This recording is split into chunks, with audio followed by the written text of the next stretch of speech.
The flop. It makes or breaks your hand. The next 2 shows are dedicated to the strategy behind evaluating that flop and the strength of your hand and making the right moves. I'm all in. You see, there's more to poker than aces and races. There's concentration behind those poker faces. Yeah, enough of the poetry. Roll the VT! There's no right or wrong way to play poker. There's not one method that will guarantee success, but there are ways and means for you to maximize your chances of winning. There are good habits and bad habits.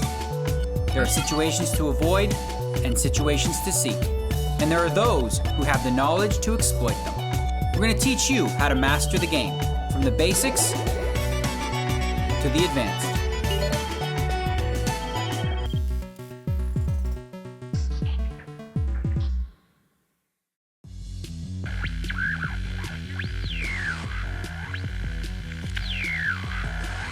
In our last show, we examined our opponents and the methods we can all use to gather information. Today, we study our own game and what to do when you make a hand. As everybody knows, it's not what you've got, it's what you do with it that counts, and this show is all about how you exploit the hands that you've been dealt, from recognizing its strength to maximizing your winnings. The show takes in poker from all over the planet, but today, we're off to Vegas to feature some action from the North American Poker Tour. And then it's over to Dublin for a hand from the European Poker Tour. Our tutorials will help you evaluate the flop and coach you on how to play the nuts. Through pearls of wisdom from Luca Pagano, the man with the most European Poker Tour cashes, Bertrand Grospellier, aka Elky, one of the hottest poker talents around, and Alex Kravchenko, winner of over $3.5 million in live tournaments. All that plus 2 pieces of analysis from Daniel Negreanu, arguably the best out there. Plenty to come then, and we start with your tutorial, evaluating the flop. The flop is a turning point in any hand. Your whole cards can turn into the absolute nuts or garbage.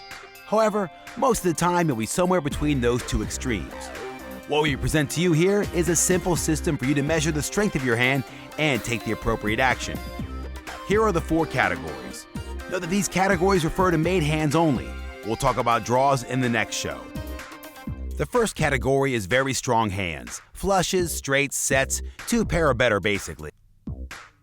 For example, here you flop a spade flush, which is definitely a very strong hand. Here you have top 2 pair, another very strong hand. Here the player has flopped a full house, again a very strong hand. Oh my goodness, what a flop for Gustafsson. When you flop a very strong hand, you're ahead in the vast majority of cases. Usually, you should play aggressively and very rarely fold. Once in a while, a slow play is in order, but more on that later in the show. The next category is strong hands. A strong hand consists of over pairs. That's a pocket pair which is higher than any of the community cards. And top pair, top kicker. Top kicker usually means an ace. If you're holding a pair of aces, the top kicker would be a king. With a strong hand, you're ahead most of the time. You're just not quite as certain as with a very strong hand. Therefore, aggressive play is still in order, but be more careful. If the stacks are large and you are facing a big raise, a fold is usually appropriate. The third category is mediocre hand. Any pair other than top pair is considered a mediocre hand. What to do with it heavily depends on your exact holding, the number of opponents, and the community cards. Let's consider 2 examples. Example 1. In the first example, you are holding top pair with the second best kicker. It's almost a strong hand, and you have only 1 opponent. You will be ahead most of the time, and aggressive play is justified. Example 2. In this example, your hand is pretty much worthless. You're up against 2 opponents, and you are holding an underpair to the board. An ace has flopped, which makes it even more likely that someone is paired up. Just check and fold this one. Don't throw away any good money after bad flops. The fourth category is trash. To flop trash is to make no pair or draw on the flop. If this happens, you have almost no hope to win the hand at the showdown. Bluffing once in a while is a good idea, but usually you should just fold. So to recap then, we're suggesting a simple category system to measure the strength of your hand after the flop has been dealt. Is your hand very strong, mediocre, or trash? If it's strong or very strong, play it aggressively. If it's mediocre, take care, especially if there are multiple opponents. And if it's trash, well, fold it. It's perhaps hardest to play a mediocre hand, that's any pair other than top pair. But how do you know what to do with these kind of hands? Well, let's look into the vault for an example.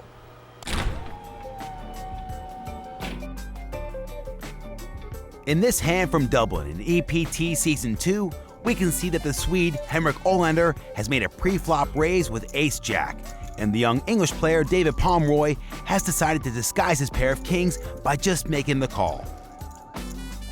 The flop comes 5, Queen, Ace, and Pomeroy checks.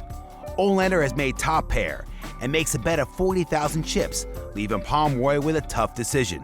He has a strong pair, but not the top pair on the board. If he chooses to call, he is likely to lose a lot of chips. Instead, he weighs up the evidence. Olander raised before the flop and has shown strength by betting after the flop. This correctly leads Pomeroy to believe he is behind to a pair of aces, and he makes a good fold. When you are left with a mediocre hand after the flop, you will often have to make tough decisions. It's important to use all the information available to you to help you get them right. Thanks, Christian. We'll bear that in mind. And if you want to learn more about poker, then go to pokerstars.com. I think it's time we covered a bit more poker lingo. I'm all in. On the flush draw. It's at least a flip, right? I run better than that. You have to steal the odd time. No sweat. Here's a few more terms. Chop. No kung fu skills here. A chop pot is another name for a split pot, where both players have the same hand and take half the chips each. It's going to be a split pot. Dominate. One player's hand dominates another's when both of them hold one matching card, but their second card is different. The player with lower unmatching card finds themselves dominated. Rainbow. If there are no two community cards with the same suit, it's a rainbow board. And therefore, a rainbow flop is a flop with 3 different suits on. Simple as that. Okay, this is level 2 show 5, and we're looking at the power of the flop, people. Don't you just love it when you flop a monster? Question is, what do you do next? When you have a strong made hand, you don't really have to worry about being behind. Tray 6-7, Doyle flops a set. What you do have to worry about is draws. Here's a typical situation with a very strong made hand. Here you have 2 pair and there are 2 opponents who have checked to you. It's almost certain that you're ahead. There are some very good reasons to bet now. 1. There are lots of potential draws that might hit on the turn or river. Any spade could make someone a flush. Someone could also hit a straight with any 10, 9, 8, 5, 4, or 3. And a 7 can make them 3 of a kind, or would counterfeit your 2 pair as any ace with a better kicker would have you beat. 2. Action-killing cards may arrive. Even if none of those scare cards hits, they can still hurt you to allow your opponent to see another card. If they have a pocket pair, for example, and another overcard to that pair comes, it's doubtful if they'll stay in the hand if you bet now, which gives you another reason why you should have bet on the flop. 3. Poker is about winning chips. You need to build the pot over all streets to get it really large. You can make much bigger bets on the turn and river if you increase the pot size by betting the flop. So now that you know that you should bet, the next question is how much to bet. Let's go back to the top of the hand. Here the total pot is $22. The stacks are about $200 each, so there's a lot of money left to be won. Your aim is to win your opponent's entire stack, so bet big, about the size of the pot. The big blind folds and the other opponent calls, so the overall pot is now $62. The turn card is the deuce of clubs, not a scare card. The opponent checks to you, and you're in the same situation as you were on the flop, so you bet big again. $50 is about right. Your opponent calls. And here you go again. The river card didn't change much, and your opponent checks. So you should bet again because you're most likely ahead and might get paid off. Your stacks are smaller than the size of the pot, so you might as well put them all in. Your opponent thinks for a while and then calls. He shows ace-queen and your two-pair wins. He made a somewhat loose call, but your aggressive play forced him to make a decision, and he made the wrong choice. Recap. The basic plan when flopping a very strong hand is the same in most cases. Be very aggressive and bet or raise on every street. If the stacks are large, you should bet big most of the time, usually between 3/4 of the pot and the full pot. If the stacks are small, it's okay to bet less. There are some situations that call for a slow play, but we'll talk about that in the next tutorial. Time for Daniel Negreanu to analyze a hand for us, which today comes from the Ukraine and shows us why it's important to protect your made hand from developing draws.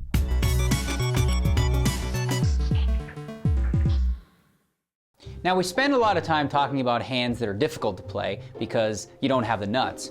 But what happens when you have a really, really strong hand and you're bet into?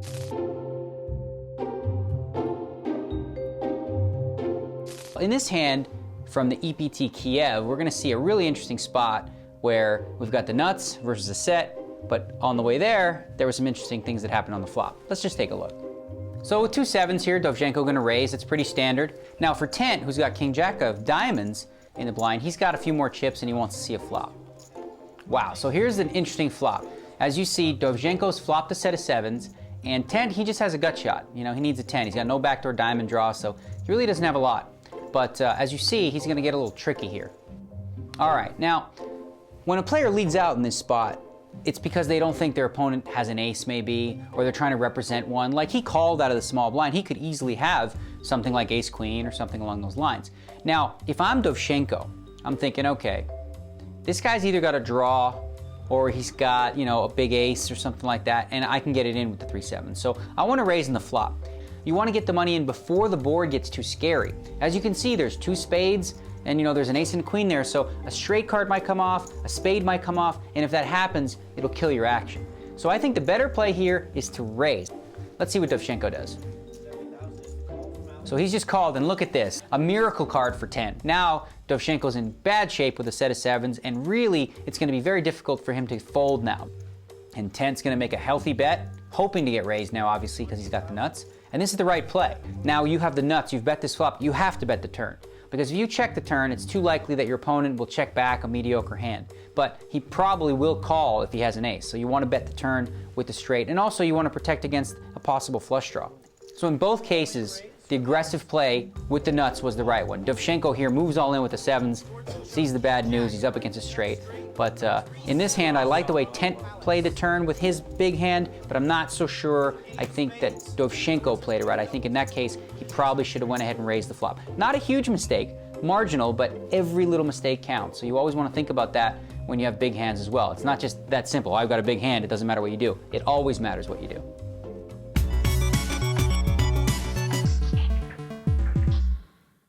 Never nice when you think you're about to scoop a big pot and then it all goes horribly wrong. It's all part of the game though, and bad beats do happen. But what do you do if you're on the receiving end of said bad beat?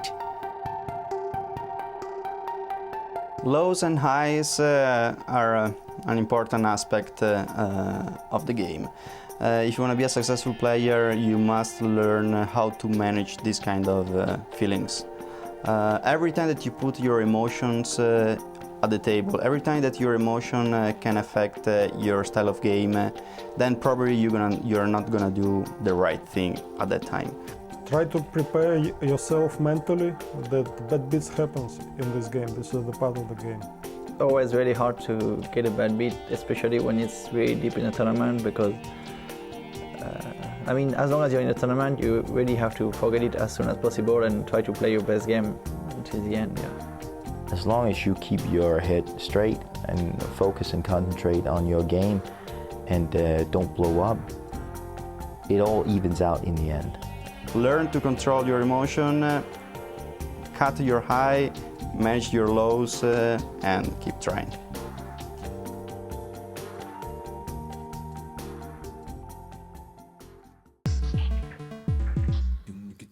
Time for a break now, but before we go, a question. Later on in the show, we'll be looking at the art of slow playing, and one of the most commonly slow played hands is a pair of aces. So our question is, on average, how often are you meant to be dealt a pair of aces? Is it A, once every 86 hands, B, once every 221 hands, or C, once every 464 hands? We'll give you the answer after the break.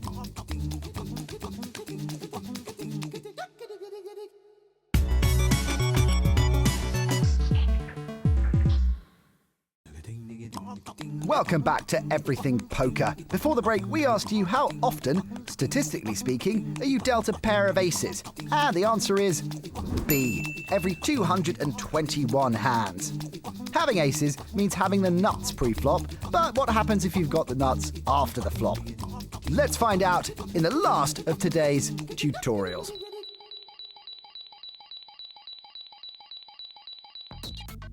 As we said in the previous tutorial, it's usually advisable to be aggressive when holding a very strong hand, but there are some situations that call for a slow play.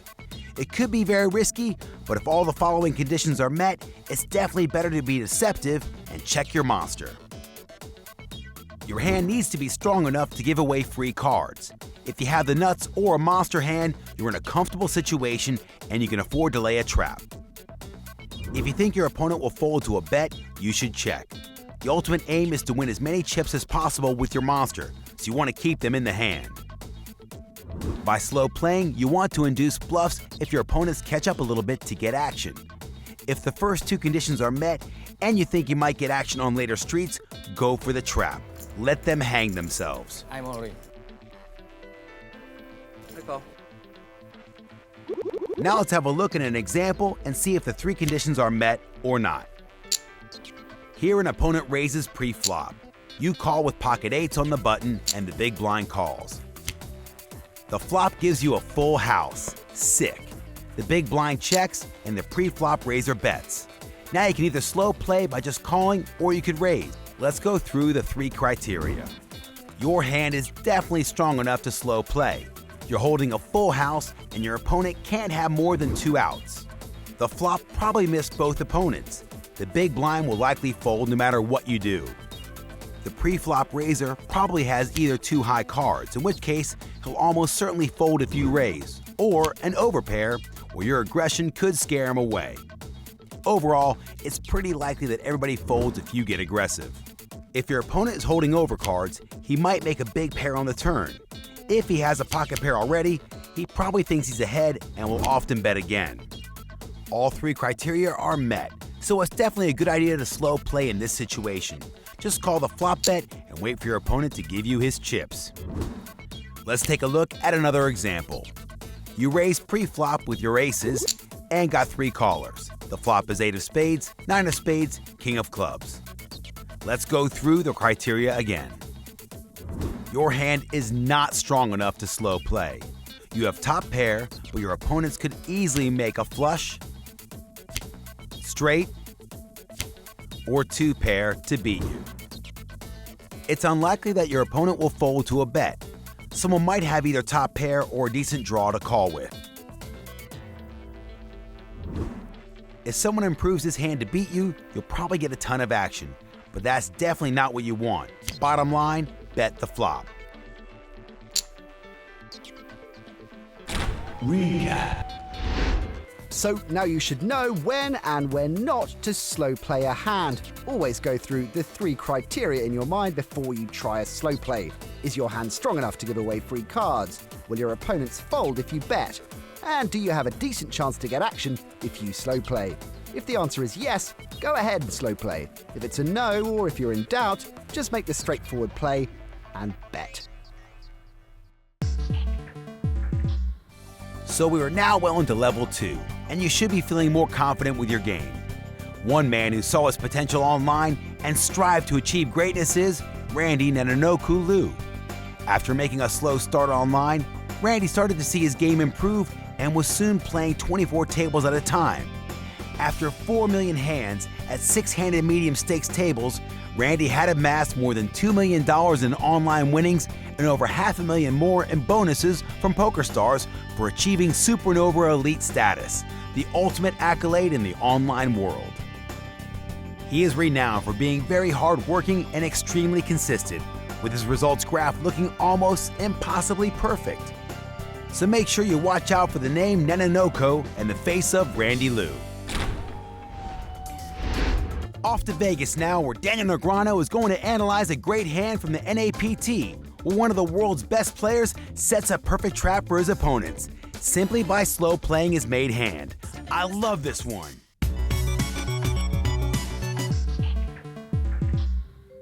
We play Texas Hold'em to flop the nuts. Flopping a full house is a dream, but the work is not done yet because you still have to figure out how to maximize value. One of the ways to do that is to set a trap for your opponents. This next hand we're gonna see, Tom Marchese does exactly that.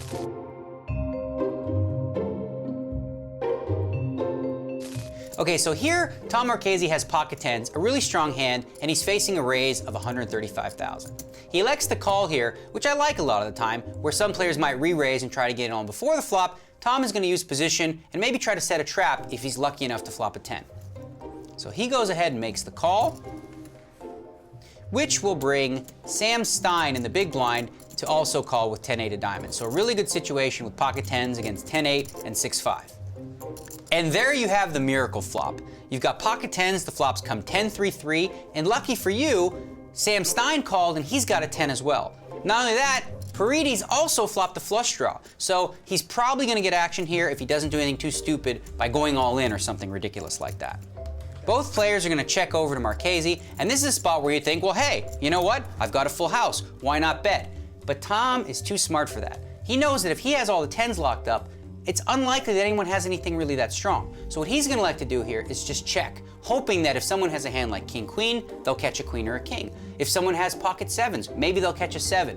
Whatever they have, he's gonna assume that they're drawing almost dead, that he can't lose this pot, so why not let them draw? In a lot of situations, you wanna protect your hand, but when you have a hand this strong, what are you worried about? There's nothing to protect. What he's hoping for now is a really good action card.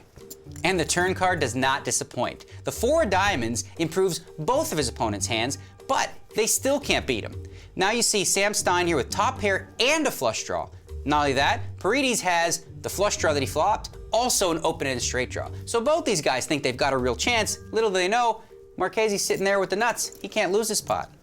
Sam, understandably, is gonna bet here with a top pair and a flush draw, feeling like he's got the best hand. No one bet the flop, no reason to be worried. With the big draw behind him, Paredes is of course gonna call, figuring he can catch a deuce, a 7, or a club. Now here's the interesting part about this hand. Tom Marchese can raise here, but I think he's trying to slow play it even further. He figures, you know what? If someone has a flush draw, hey, last I checked, a full house beats a flush, so why not let them make their flush? He doesn't want to move them off their hand. He wants to allow them to make the strongest possible hand they can, because he knows no matter what they catch, they're not gonna beat his hand. Beautifully played so far. He's getting maximum value. And this card should help him even more. A deuce on the river has helped Paredes. He's just made a straight. Of course, straight doesn't beat a full house, but strangely, Sam Stein is still gonna bet here with just his pair of 10s. He feels like it's the best hand, and he's gonna look for a little value. Now Paredes, he's just made a straight. No reason to think it's not good. He's gonna go ahead and make a raise. He's put in a little over $1 million, so just like that, Tom has gotten maximum action. A bet in front of him on the river, and a raise on the river as well, aside from the fact that he got a bet and a call on the turn, all this extra value just because he played it very slow on the flop. Of course, now he's gonna move it all in. All in. All in. So sick, yeah, 4s. That's so sick. Yeah, whatever it is. And Paredes makes a good fold knowing, I know what's up. He was setting a trap. Having said that though, the trap worked perfectly because he still got the chips in on the river. So the real lesson here is when you flop something really, really big, don't be in a rush to get the chips in. Play it like Tom Marchese once in a while and wait for the river, and you might get even more chips doing it that way.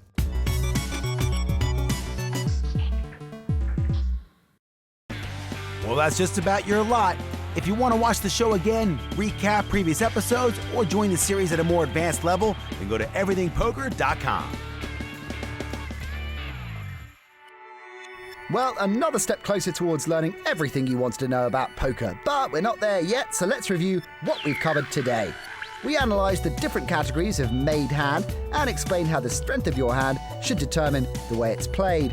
We looked at how you can trap your opponents in order to maximise your winnings, but we also looked at how, if you're not careful, you can end up trapping yourself. Plus, the bros gave us some words of wisdom to help us deal with those nasty bad beats. To perfect all you have learned in the show today, go to PokerStars.com. Once on the site, this week's task is to play your made hands in accordance to the advice we learned in today's show. If your hand is strong enough, try trapping your opponent. If the board is dangerous, make sure you bet to protect your hand. This should help you steer clear of the bad beats. Coming up in the next show, we study the different types of draws you'll find yourself holding and the factors which determine how they should be played. We'll cover one of the most important weapons to add to your arsenal, the semi-bluff, and we hear what it's like to take down a major title in your own backyard. And finally, we test the nerves of some icemen of the game. Or not. We'll see you next time.